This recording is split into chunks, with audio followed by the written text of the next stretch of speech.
Shane, first and foremost, I just want to ask you, when Tyson told you he was making a return to the ring after ballooning to 27 stone, what was your reaction to him? What did you tell him? Listen, you see us and Tyson, we're mental. I believe Tyson can do anything, can beat anyone and do anything. Do you know if he took up fucking snooker playing, he'd be the best? That's in our mindset because he's our God. Not our God, but like we put him on a plaque that much. So there was never a point when Tyson couldn't do anything or couldn't,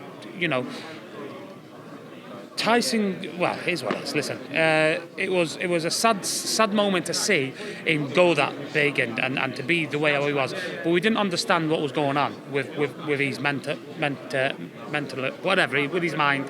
But it's soon as he wanted to come back, there's no worries. He could have been out the ring from now on. He could have come back. He's a gifted fighter, Tyson, and he's a gifted fighter. He can box and he can fight. But he's also got some what you can't see, which is inside of him. His mind, which is mine, and his heart. When I'm tired, I'm just a normal person. When I'm tired, I follow. That's me, done. When Tyson's going, he digs down and he can just do it. Tyson could fight now for 12 rounds. He's not been in camp, and he'd probably fight better now than what he would do after the 12 rounds. He's just that individual person. So he's an hard man to beat, and anyone what can beat him, fair play to him. And the way how to beat Tyson, which has been said through his amateur job, is you've got to hit him with one punch. You hit him with one punch, you knock him out, there's nothing you can do, he can't get up after 10. But barring that, you're not outboxing him, you're not outpointing him, you're not doing anything like that, because it just can't happen. So fast forward then to the Deontay Wilder fight. I know that you say that's the most dangerous fight he could have taken. In that 12th round when he went down, what went through your head? Well, I was going to jump. I thought I was going to jump in the ring and see my brother was all right. But with him, listen, gets back up and bangs his gloves together and has a go. Listen, the thing is, I go out to work every day. I've got to dig and move stuff, and it's hard work. Tyson does what he does 4 times a week with 4 guys at the ring, frothing from the mouth, wanting to knock him out to make a name for themselves. He does that 4 times a week for 10 rounds each time. So for going to that ring and doing it, I'd claps walking to the ring, but he trains himself and he does it over the period of 8 weeks, and it's a walk in the park for him. And for another thing, they're not as good as him, so he can doddle them. There's no issue with him. Tyson's the best heavyweight. The only thing what can beat Tyson is himself, and we're going to get out the sport before self beats him.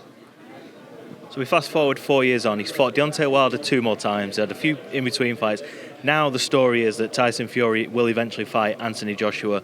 When the negotiations began for that, what was the conversation you had with him? No, there was no negotiations with us, but it's listen, we've always backed Tyson. We're very confident in beating Joshua. Not that he's a bad fighter, but we're confident in beating anyone. But Styles made fights, and Joshua's made to measure for Tyson in our minds, and he will look sensational. People will be saying he's the greatest heavyweight in the world in history once he fights Joshua, because Joshua's made to measure for Tyson, and he will destroy him. There'll be no boxing match. There'll be no hard fights. It'll be masterclass boxing, clinical performance. Because Styles make fights. Simple as. When Tyson retired after the Dillian White fight, did you believe in your heart of hearts that he was going to stay retired?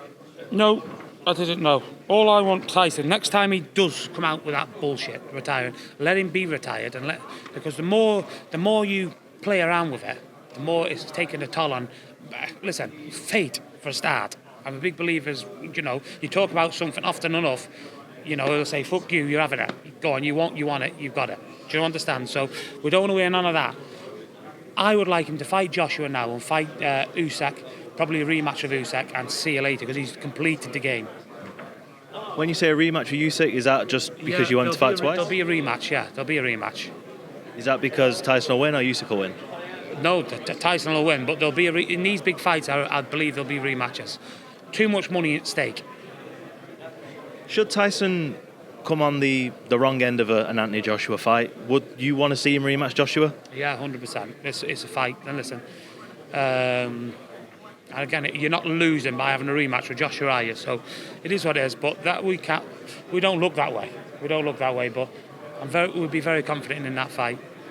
looking better than what he is.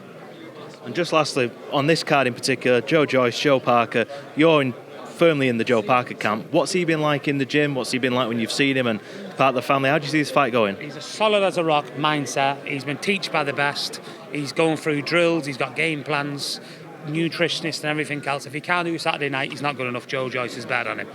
But we firmly believe that he can do it, and he will do it Saturday night. But again, no one's taking Joe Joyce lightly. You know, he's a top boxer, and you know he'll be there. But we're behind Parker at the minute.